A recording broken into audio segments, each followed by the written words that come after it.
एक ऊंचे वृक्ष को देख करके सुदामा जी दौड़ करके उसके ऊपर चढ़ गए, जाकर के डाल पर बैठ गए। ठाकुर जी धीरे धीरे चढ़ रहे थे नीचे से, इतने में सुदामा जी ने पोटलियां खोली और लेकर के चने भरने लगे मुख के अंदर।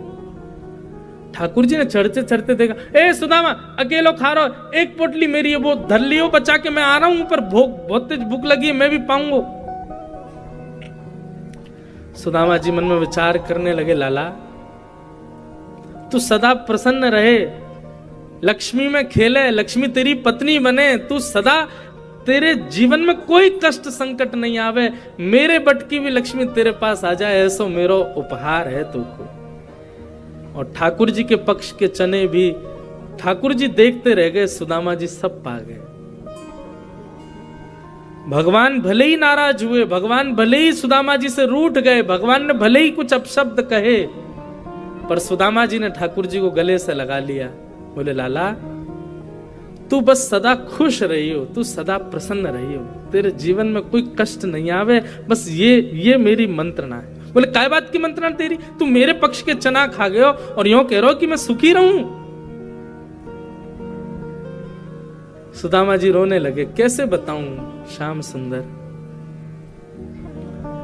कुछ दिनों के बाद विद्यालय छूट गया और ठाकुर जी मथुरा चले गए, सुदामा जी वापस अपने स्थान को चले गए। धीरे धीरे धीरे सुदामा जी के घर की सब श्री चली गई, श्रीहीन हो गए। सब दुखी होते पर सुदामा जी दुखी नहीं होते, क्यों? क्योंकि सुदामा जी को पता है मेरी जितनी श्री है वो सब जा कहां रही है, बोले ठाकुर जी के पास जा रही है, ये मैंने उपहार दिया है। कभी कभी मैं मन में विचार करता हूं, कह भी देता हूं कथा में कि द्वारिकाधीश लक्ष्मीपति हैं, द्वारिकाधीश द्वारिका के राजा हैं, पर पूरी द्वारिका सोने की जो है ना, ये पूरी द्वारिका में जो सोना है ये सुदामा जी की भेंट है द्वारिकाधीश को। ये सुदामा जी के पक्ष की लक्ष्मी है द्वारिकाधीश के पास। ऐसे सखा हैं श्री सुदामा जी। आज पत्नी ने सौगंध दे दी, बोले तुमको जाना पड़ेगा द्वारिकाधीश के पास, जाओ, मेरी सौगंध है तुम्हें। सुदामा जी तो नहीं चाहते थे कि इस भाव से जाऊं कि कुछ दें, लेकिन पत्नी ने सौगंध दी तो सुदामा जी एक पोटली लेकर के आई थी, वो लेकर के चलने लगे द्वारिका की ओर। रास्ता भटक गए, चलते चलते महीनों लग गए, तब एक नदी के किनारे सोए, परंतु जब उठे तो द्वारिकापुरी पहुंच गए थे। जय श्री कृष्ण नाम की ध्वनि चारों ओर गूंज रही थी। सुदामा जी ने पूछा, भैया ये कौन सी नगरी है, हम तो कहीं नदी किनारे सोए थे, यहां कैसे पहुंच गए?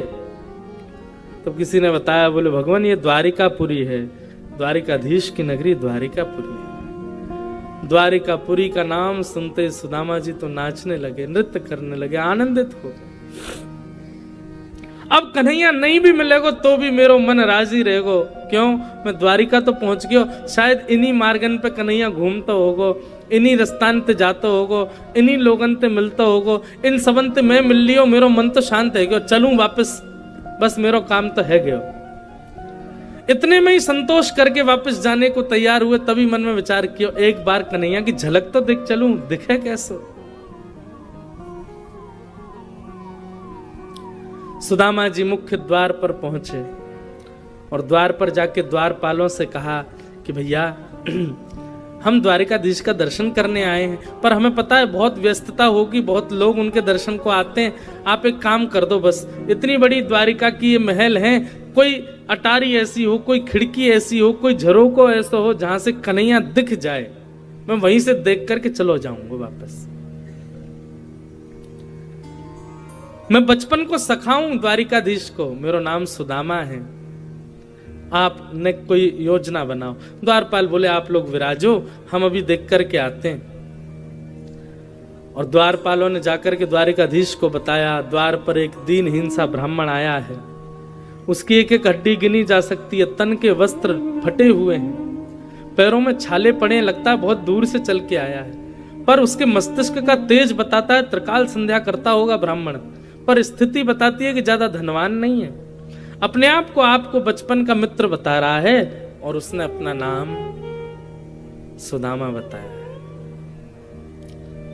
ठाकुर जी भोजन कर रहे थे और कवल तोड़ करके बस मुख की ओर ले जा रहे थे, तभी सैनिकों ने कहा नाम सुदामा बताया है। ठाकुर जी वहीं रुक गए, नेत्र बंद हो गए, संपूर्ण लीला ठाकुर जी को दिख गई, सुदामा जी का चिंतन होने लगा।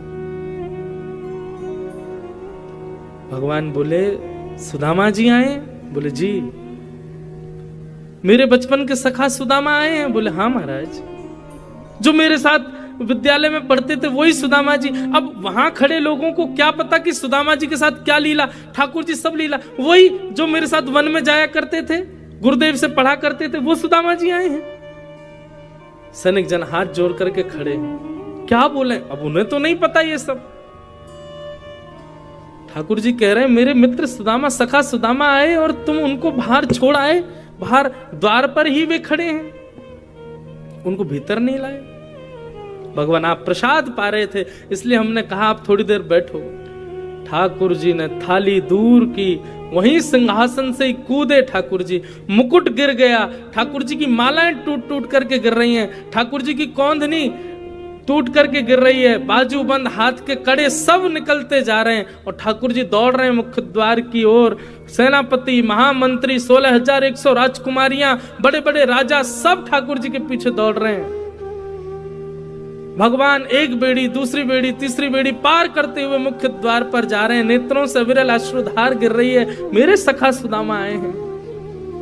द्वारिका में हाहाकार मच गया, ऐसा कौन आया है जिसके लिए द्वारिकाधीश भोजन छोड़ के भागे। द्वार पर देखा, दीनहीन से पतले दुबले, जगह जगह से वस्त्र फटे हैं, सुदामा जी खड़े हैं, पैरों से रक्त निकल रहा है, छाले पड़ गए हैं पैरों में, होठ सूख गए हैं, जल भी नहीं पिया है 4 दिन से। ठाकुर जी ने जैसे ही देखा सुदामा को,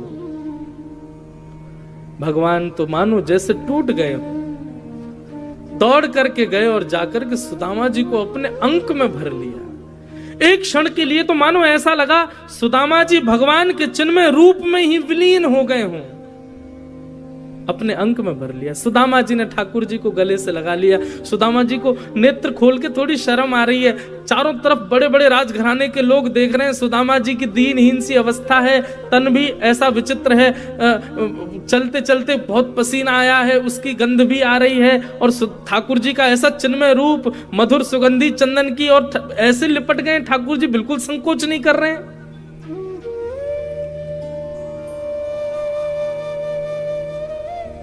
सुदामा जी के मन में आ रहा है, इतना सुंदर, इतना बढ़िया स्पर्श है ठाकुर जी का, मेरा निष्ठुर हड्डियां चुभ रही होंगी ठाकुर जी को।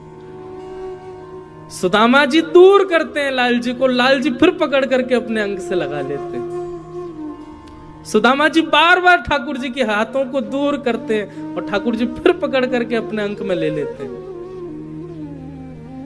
इस दृश्य को देख करके पूरी द्वारिका भाव विभोर हो गई, सबके नेत्र सजल हो गए। सुदामा जी के सुंदर उस रूप को देख करके ठाकुर जी ने अपने मानो नेत्रों के आंसुओं से ही सुदामा जी का जलाभिषेक कर दिया हो, इतने रोए ठाकुर जी। हाथ पकड़ करके सुदामा जी को अपनी द्वारिका नगरी में भीतर अपने सिंहासन की ओर लेके जा रहे हैं। रास्ते में सुंदर नगाड़े बजाने वाले अंदर खड़े हैं, पुष्पादि वर्षा करने वाले सब स्तब्ध खड़े हैं। ठाकुर जी उनको डांट के तुम चुप क्यों, पुष्प वर्षण करो, नगाड़े बजाओ, सुंदर मंगल वाद्य बजाओ, आज हमारी द्वारिका को पवित्र करने के लिए सुदामा जी पधारे। सुदामा जी आए, भाई स्वागत करो। स्वयं ठाकुर जी मार्ग दिखाते हुए सुदामा जी को लेकर के आए। सुदामा जी ने भीतर आकर के स्वधर्मा सभा को जब देखा, सुदामा जी तो नीचे आसन पे ही बैठने लगे, ठाकुर जी ने लेकर के गए और द्वारिका के सिंहासन पर उनको बिठाया। सुदामा जी बोले, लाला मैं इतना योग्य नहीं हूं, ये सबको अधिकारी नहीं हूं भैया, ये सब सम्मान मेरे लिए नहीं है, ये सब काय को कर रहे हो? ठाकुर जी बोले, कौन किसके योग्य है मैं बहुत अच्छे से जानता हूं सुदामा जी, मुझे बताइए मत, बैठो। लक्ष्मी रुक्मणी जी को आज्ञा की, जाइए पात्र लेकर के आओ, जल लेके आओ, चरण धोने। सुदामा जी बोले लाला तेरे हाथ जोड़ूं, चरण मत धो। बोले नहीं नहीं चुपचाप बैठे रहो, और ज्यादा बोलोगे तो मुंह पे अभी पट्टा बांध दूंगा आपके, चुपचाप बैठे रहो, जो कर रहा हूं करने दो, बहुत दिन बाद हाथ पड़े हो मेरे। और सुदामा जी के चरणों को जैसे ही ठाकुर जी ने उठाया पात्र में रखने के लिए, भगवान ने चरण देखे, पूरे चरण छिले हुए, कांटे लगे हुए, घाव हो गए चरणों में। इतने भाव विभोर हो गए ठाकुर जी चरण देख करके, आंखों के अश्रुओं को रोक नहीं पाए, और वही अश्रु बिंद सुदामा जी के चरणों में गिरने लगे। जैसे जैसे ठाकुर जी के बिंदु गिरे, वहां वहां से सुदामा जी के सुंदर घाव ठीक होते जाएं। देख सुदामा की दीन दशा, करुणा करके करुणा निधि रोए, पानी परातु को हाथ छुयो नहीं, नैनन के जल सो पग धोए। और जो थोड़ा बहुत जल इकट्ठा हुआ पात्र में, भगवान ने रुक्मणी आदि सब पटरानियों को कहा सुनिए, इस जल को पूरी द्वारिका के कोने कोने में छिड़क करके आओ। सुदामा जी के चरणों का चरणामृत है, एक एक बूंद सब लोग पा लेना, सब जगह बांट देना, पूरी द्वारिका में छिड़क देना, समुद्र में छिड़क देना, गोमती जी में छिड़क देना, हमारे महल में छिड़क देना, सब पवित्र हो जाएगा। सुदामा जी के चरण की सुंदर जल है। सुदामा जी देख करके कह रहे लाला जी सब कहा कर रहे हो भैया, मैं इतना योग्य नहीं हूं। भगवान नीचे बैठे हैं, सुदामा जी ऊपर बैठे हैं, और ठाकुर जी बात कर रहे हैं अपने सखा से। सुदामा जी आपको ब्याह है गयो? हाँ लाला ब्याह है गयो। और हमारे भतीजे? बोले हाँ 2 बालक हैं। अच्छा ब्याह में नहीं बुलाया हमको? लाला कर्जा लेके ब्याह कियो, और ब्याह में भी इतनी सामग्री बनी कि सब खा गए, दुल्हा दुल्हन फिर भी 3 दिन भूखे ही रहे, हमारे पास भोजन नहीं बचो। उबा को कर्जा भी आज तक नहीं चुका पाए, ब्याह को भी कर्जा चल रहा है। ऐसे ब्याह में लाला तो को बुलाते, तेरे साथ कितने हाथी, कितने घोड़ा, कितने सैनिक, कितने लोग आते, कहां भोजन कराते? या हमारे मैंने नहीं बुलाया। मेरी छोड़ लाला, तेने ब्याह कियो? भगवान बोले हाँ हमने कर लिया ब्याह। अब कैसे बताएं, एक थोड़ी किया है। अच्छा भाभी कहाँ है? भगवान बोले भाभी भी यही है। बोले मिला तो सही, कौन सी भाभी? अब वहां तो जिसको देखें वो परम सुंदरी। भगवान बोले मिलोगे भाभी से? बोले हाँ मिलवाओ। ठाकुर जी ने इशारा किया आओ। मैं रुक्मणी प्रणाम, देवी चरसो भाग्यवती रहो। मैं जाम्बती प्रणाम, देवी चरसो भाग्यवती रहो। मैं सत्यभामा प्रणाम, देवी चरसो भाग्यवती रहो। मैं कालिंदी यमुना प्रणाम, देवी चरसो भाग्यवती रहो। मैं भद्रा प्रणाम, मैं लक्ष्मणा प्रणाम, मैं मित्रविंदा प्रणाम। 500 पत्नियां भगवान की प्रणाम कर गई सुदामा जी। सुदामा जी बोले लाला कोई तकिया दे दे, हाथ थक गो मेरो ने, यहाँ नीचे धर दे मेरो हाथ, तो लगे ने का देर में गिर जाएगो का। ठाकुर जी ने मसनत असनत लगा दी हाथ के नीचे, यूं ही आशीर्वाद देते रहो। 200-250 और प्रणाम कर गई। भगवान खड़े खड़े देख रहे हैं। सुदामा जी धीरे से भगवान को देख, भगवान बोले क्या हुआ, कितनी और हैं अभी? बोले 16,108। ये सब अपनी है लाला? भगवान बोले तो और क्या, पड़ोस की है, सब अपनी है। बोले वाह भैया लाला तेरे को प्रणाम करूं, इतने सारे ब्याह किए थे ना। अरे एक आदमी हमें बुला ले तो भोजन पे आ जाते हम। लाला मैं तो थक गो, अभी कितनी है गई? बोले अभी 600 हुई हैं, अभी तो 16,108, 1000 भी नहीं हुई हैं। लाला एक काम करेगो? बोले बता। पत्नी तेरी 16,108 है, लेकिन पति तो तू ही है ना? बोले हाँ। एक काम कर, तू मुझको प्रणाम कर, मैं तू को आशीर्वाद दे दूं, सबको एक साथ आशीर्वाद दे जाएगा। और 16,108 पत्नियों के सामने जगत नियंता, जगदाधार, त्रिलोकीनाथ, जगन्नाथ, द्वारिकाधीश दंडवत प्रणाम कर रहे हैं, और सुदामा जी दोनों भुजाओं से आशीर्वाद दे रहे हैं। सबके नेत्र सजल हो गए ये दृश्य देख करके। सुदामा जी ने हृदय से लगा लिया ठाकुर जी को। भाभी ने मेरे लिए क्या भेजा सुदामा जी? ठाकुर जी अब सुदामा जी पोटली छुपाने लगे। बोले कि अब ये सब बड़ी बड़ी राजघराने की सब कन्या, इनके सामने फटी हुई पोटली क्या दिखाऊं? सुदामा जी की पोटली छीन करके भगवान ने एक मुष्टिक खा लिया, 2 मुट्ठी चावल पाए। लक्ष्मी जी ने हाथ पकड़ लिया, बोले बस भगवान, इसलिए नहीं पकड़ा कि आप कच्चे भगवान। अच्छा एक बात बताएं, भागवत में ऐसा वर्णन है, ठाकुर जी सुदामा जी चावल नहीं चिवड़ा लेकर के गए भगवान के लिए। मंगल भात चिवड़ा होता है, चिवड़ा खाने में तो आनंद आता है खूब। ठाकुर जी ने 2 मुट्ठी पाए, लेकिन भाव यह था कि भगवान संपूर्ण वैभव लौटा रहे थे। मैं इंद्र का संपूर्ण वैभव सुदामा जी को देता हूं, मैं विश्व के सारी सुख संपत्ति सुदामा जी को देता हूं। 2 मुट्ठी चावल में ये वरदान दे चुके थे ठाकुर जी, लेकिन ठाकुर जी अब कहने वाले थे कि मैं लक्ष्मी को सुदामा की दासी बनाता हूं। तभी रुक्मणी जी ने हाथ पकड़ लिया, बोले भगवान मैं आपकी रहूंगी, मैं कहीं नहीं जाऊंगी। ये तीसरा मुट्ठी नहीं पाई है। तब भगवान ने 2 मुष्टिक चावल पाए। फिर उसके बाद सुदामा जी ज्यादा दिन द्वारिका रुके नहीं, वापस चले गए। सुदामा जी लौट करके गए तो देखा सुंदर भवन खड़े हैं, महल खड़े, अटारियां, आहा सोने की नगरी पूरी। सुदामा जी बोले भैया ये क्या है? सुदामा मंदिर देख डरे, यहां तो हती मेरी छोटी सी झुपड़िया, अब कंचन महल खड़े। सुदामा जी ने पत्नी से कहा देवी सोने की बनाओ रोटी, चांदी की बनाओ दाल और हीरा की बनाओ चटनी, प्रेम से पाओ। हम तो जा रहे हैं वन में, भजन करेंगे ठाकुर जी का। क्योंकि एक बात बंधुओं याद रखना, बहुत व्यवस्थाओं में रहने वाला व्यक्ति भगवत भजन नहीं कर सकता। जो बहुत व्यवस्थाओं में रहता है वो अनुष्ठान कर लेगा, वो पूजा कर लेगा, वो ठाकुर जी के दिव्य दिव्य मंगल मनोरथ कर लेगा, लेकिन साधना और ध्यान और नाम जप ये व्यवस्थाओं में रहने वाला नहीं कर पाएगा। सुदामा जी वन की ओर जाने लगे, इतने में ही भगवान प्रकट हो गए और सुदामा जी से बोले अगर संपत्ति मेरे द्वारा प्राप्त हुई है और संपत्ति का सर्व फल मैं ही हूं, क्योंकि सुदामा जी आप कुछ भी अपने लिए नहीं करोगे, आप जो कुछ भी करोगे, आप वस्त्र भी पहनोगे तो उसमें भी मेरा ही स्मरण करोगे, इसलिए आपकी हर स्थिति के अंत में स्मरण मैं ही हूं, इसलिए संपत्ति आपकी बुद्धि विकृत नहीं करेगी, आप रहो। सुदामा जी बोले एक वचन पर रहूंगा। बोले क्या? तुम हमारे संग रहो। तब द्वारिकाधीश बोले ठीक है, एक रूप से मैं सुदामा जी आपके भवन में ही रहूंगा। तब सुदामा जी ने उस संपत्ति को स्वीकार किया और भगवान का अनुग्रह हुआ। बोलो भक्त वत्सल भगवान की। इस प्रकार सुदामा जी का मंगल चरित्र सुनाया गया, उनको हम बारंबार प्रणाम करते हैं। संपूर्ण यदुवंश को श्राप लगा, भगवान ने अपने बालकों को खूब समझाया लेकिन नहीं माने, संतों का अपमान किया और उसी अपमान की वजह से यदुवंश का श्राप के कारण सर्वनाश हो गया। अब हम कथा थोड़ी जल्दी कह के विश्राम करें। ठाकुर जी ने अपने कुल का सर्वनाश स्वयं ही करवाया।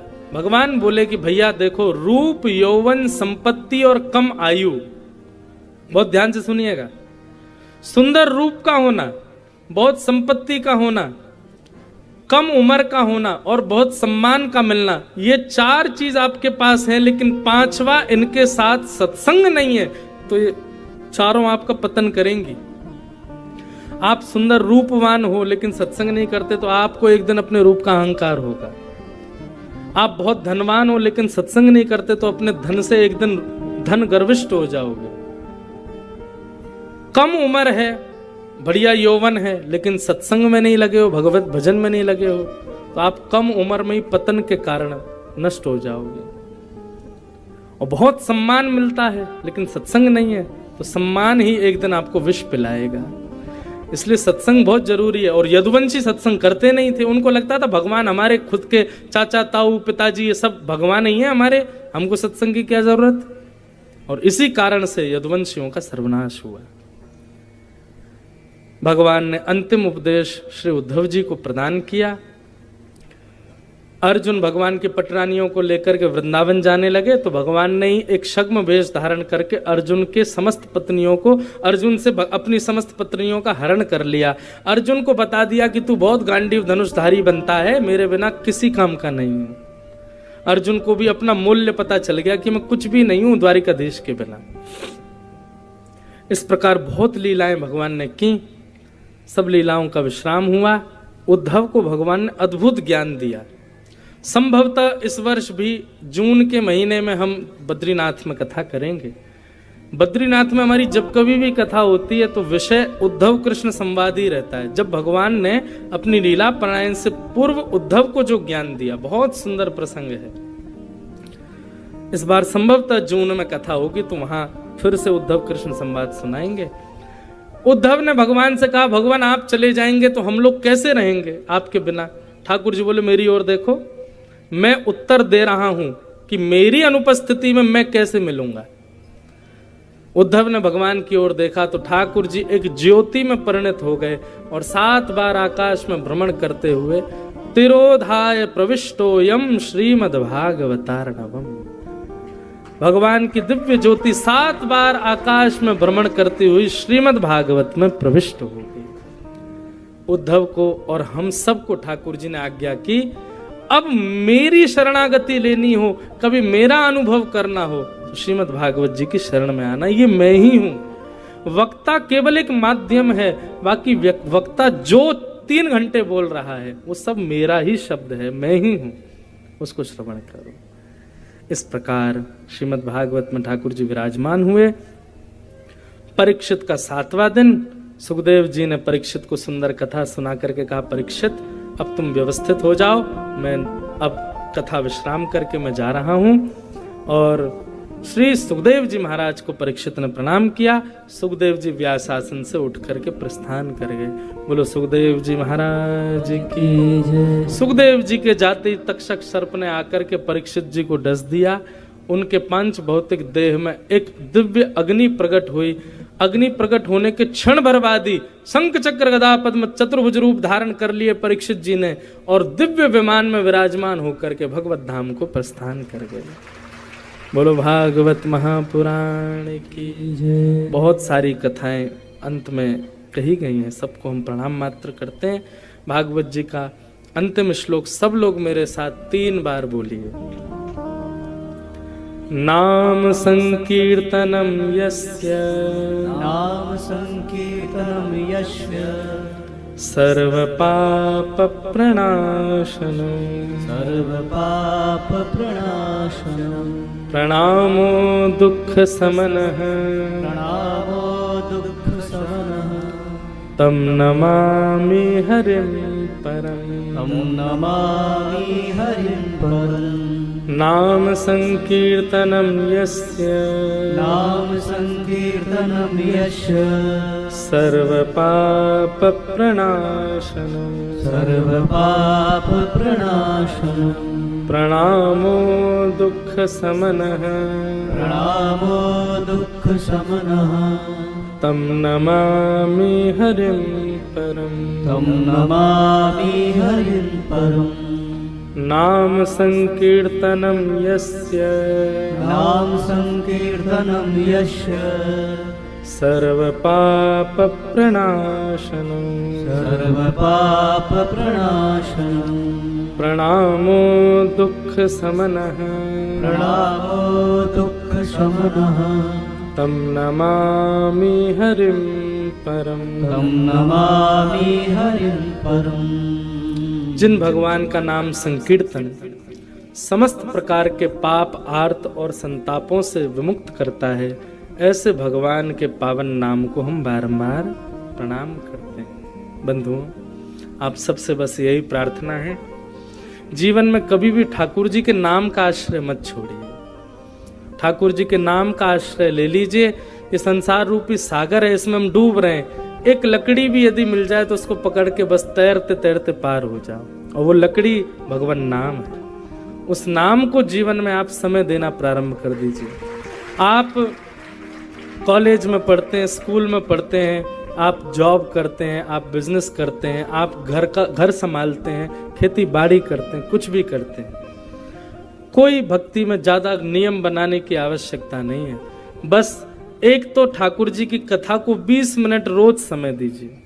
सुबह दोपहर शाम जब आपको समय मिले, YouTube खोलो, कहीं भी सुनो, 20 मिनट कथा सुनो, किसी की भी सुनो, और एक ठाकुर जी के नाम को जीवन में स्थान दीजिए। नित्य ठाकुर जी का नाम जब शुरू करो, आपका खूब मंगल हो। हमारे किरार परिवार, हमारे श्याम जी उनके पूरे परिवार, उनके भाई लोग, उनके सब परिवार के बालक बच्चे लोग, हमारी मैया, उनके सब बहनें, उनके सब बहुएं आदि जो भी हैं, सबको मेरा बहुत बहुत जय श्री कृष्ण। आप सब गुनावासी, सब बहुत प्रिय श्रोता हैं, बहुत अच्छे श्रोता हैं। आप सबको भी हम बारंबार प्रणाम करते हैं, सबको बहुत बहुत वंदन करते हैं। ठाकुर जी बस इतनी कृपा करें, हम और कुछ आशीष नहीं, व्यासपीठ पर बैठे तो आशीर्वाद दे सकते हैं, बस इतना आशीष ही हम देते हैं कि आप सब लोग खूब भजन करो। इस जन्म के अंत से पहले पहले ठाकुर जी आपको मिल जाएं, ठाकुर जी दिख जाएं, ठाकुर जी का प्रत्यक्ष दर्शन हो जाए। बाकी हमारी कथा में कहते हैं, हमारी कथा का एक ही फल हमको चाहिए, हम पूरे विश्व में कथा करें, सब जगह कथा करके जब प्राण निकले उसके बाद हम वैकुंठ में कथा कहें। पूरे विश्व में तो दुनिया के लोगों को कथा सुनाई, लेकिन अंत हो जाए जब इस देह का, तो बस भागवत जी से हमको इतना चाहिए, हे भागवत जी हमारी कथा कहने का फल हमको इतना दो कि इस जीवन के अंत के बाद जब वैकुंठ जाएं, तो ये तो बात मुझे कंफर्म है कि मैं वैकुंठ जाऊंगा। हाँ, इतना तो मुझे विश्वास है कि वैकुंठ से तो नहीं बच पाऊंगा, वैकुंठ तो जाएंगे हम। तो वैकुंठ जब जाएं तो वहां पर स्वयं श्रीमन नारायण भगवान ठाकुर जी को, श्री किशोरी जी को, भगवान की जिन जिन लीलाओं का हमने गान किया, जिन जिन रूपों का हमने वर्णन किया, वो सारे रूप ही मेरे सामने श्रोता बन के बैठे और मैं उन्हीं को ही कथा सुनाऊं, उन्हीं की। और आप सब लोग भी वैकुंठ में मिलना हमको हैं, सब वैकुंठ में मिलेंगे, बढ़िया प्रेम से वहीं कथा सुनेंगे। जो हमारे संग आएंगे वो संग चलना, जो हमसे पहले पहुंच जाएंगे वो वहाँ पहुंच करके सब व्यवस्था करना, पंडाल बनवा देना बढ़िया सा है, लाइट वाइट की व्यवस्था, और बढ़िया हलवाई वलवाई कर लेना, वहाँ पे भी बढ़िया धुआंधार प्रसाद पाएंगे। इतने वैष्णव आएंगे भैया, हम जहाँ जहाँ कथा कर रहे हैं सब जगह के वैष्णव पहुँचेंगे तो कम से कम 2-2.5 करोड़ वैष्णव आएंगे। तो सबके रहने सहने की व्यवस्था, जो पहले पहुँचने वाले हैं, जो भी 10-5 साल में ही पहुँचने वाले हैं, वैकुंठ वहाँ जाके सब व्यवस्था कर लेना। बड़ी कथा होगी भाई, हैं 2-2.5 करोड़ श्रोता बैठेंगे तो बड़ी कथा हुई ना, वो करेंगे वैकुंठ में। और फिर जब कीर्तन गाएंगे तो आप सब नृत्य करोगे, आपके साथ ठाकुर जी भी नृत्य करेंगे, हैं हमारी श्री जी भी नृत्य करें। हमको यही फल चाहिए ठाकुर जी से, ठाकुर जी हमको आपको कथा सुनानी है आपकी, ये अनुग्रह ठाकुर जी हम पर करें। आप सब लोगों को बहुत बहुत जय श्री कृष्ण, जय सिया राम, जय श्री राम, जय श्रीमन नारायण। सब लोगों को बारंबार प्रणाम करते हैं। हमारे साथ पधारे समस्त विप्र देवता, हमारे श्याम जी के विप्र देवता आपको प्रणाम। यहाँ पधारे सब श्रोता भाई बंधु मातृशक्ति बालक सबको प्रणाम, गंधर्व जनों को सबको प्रणाम, हमारे माइक वाले और लाइव टेलीकास्ट दर्शन कर रहे सब श्रोताओं को प्रणाम, हमारे बड्डन जी, हमारे भक्तिपथ चैनल पर लाइव कर रहे हमारे सब भाई लोगों को बहुत बहुत प्रणाम। आप सबको भी बहुत बहुत वंदन करते हैं। आप सबके हृदय में ठाकुर जी सदा निवास करें। हम गुना दोबारा आएंगे, बहुत जल्दी आएंगे, और जब भी आए आप लोग खूब भाव से कथा सुनने के लिए आइएगा। सबको प्रणाम करते हुए 2 बार बड़े भाव से गाओ। श्यामा हृदय कमल सो प्रगट्यो, श्यामा हृदय कमल सो प्रगट्यो, श्यामा हृदय कमल सो प्रगट्यो, श्यामा हृदय कमल सो प्रगट्यो, और श्याम हृदय तू वृंदावन प्यारो वृंदावन, ओ वृंदावन प्यारो वृंदावन, वृंदावन मेरो वृंदावन, ओ वृंदावन मेरो वृंदावन, सब सुख सागर रूप उजागर रहे वृंदावन धाम, सब सुख सागर रूप उजागर रहे वृंदावन धाम, रूप गोस्वामी प्रगट कियो जहाँ, रूप गोस्वामी प्रकट कियो, श्री रूप गोस्वामी प्रगट कियो जहाँ, रूप गोस्वामी प्रकट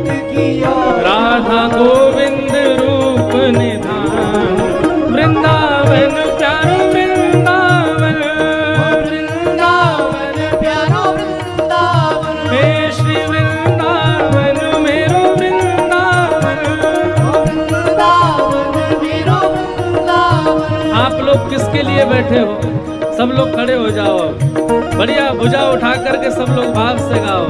वृंदावन प्यारो वृंदावन, वृंदावन प्यारो वृंदावन, हे श्री वृंदावन मेरो वृंदावन, श्री वृंदावन मेरो वृंदावन।